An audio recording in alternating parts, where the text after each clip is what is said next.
કોઠાર અને જખૌમાં પવનચક્કીમાં થયેલી કેબલ ચોરીના 3 ઘટનાનો ભેદ ઉકેલવામાં આવ્યો છે. કેબલ ચોરીની ઘટનાઓ પ્રકાશમાં આવતા એલસીબીએ બાતમીદારોને એક્ટિવ કરી પગેરું દબાવ્યું હતું. દરમિયાન એલસીબીના સ્ટાફ અબડાસા પંથકમાં પેટ્રોલિંગમાં હતો ત્યારે બાતમી મળી હતી કે હાજાપરની તે દરમિયાન હકીકત મળેલ હતી કે ઇરફાન સુમરા તથા તેરાના મોહમ્મદ શરીફ મિયાજી તેમજ અન્ય સાગીરતોએ ટોળકી બનાવીને અલગ અલગ પવનચક્કીઓમાંથી ચોરી કરી છે અને આ ટોળકી બોલેરો, પિકઅપ અને ટોયોટા ગાડીમાં કોપર કેબલ ભરી આરીખાણા ગામથી સાયરા ગામ તરફ જઈ રહ્યા છે.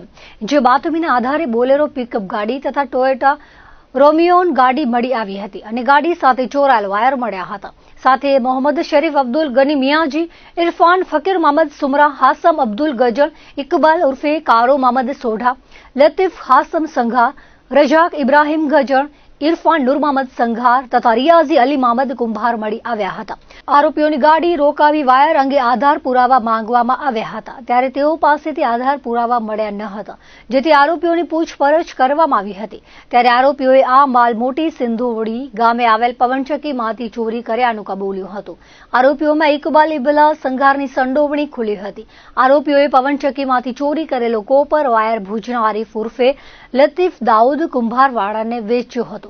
દરમિયાન ભુજના લખુરાઈ 4 રસ્તા સુરલપેટ ખાતે રહેતા આરીફ ઉર્ફે લતીફ દાઉદ કુંભાર અને કડુલીમાં રહેતા ઇકબાલ ઇબલા સંઘારના નામ ખુલ્યા હતા.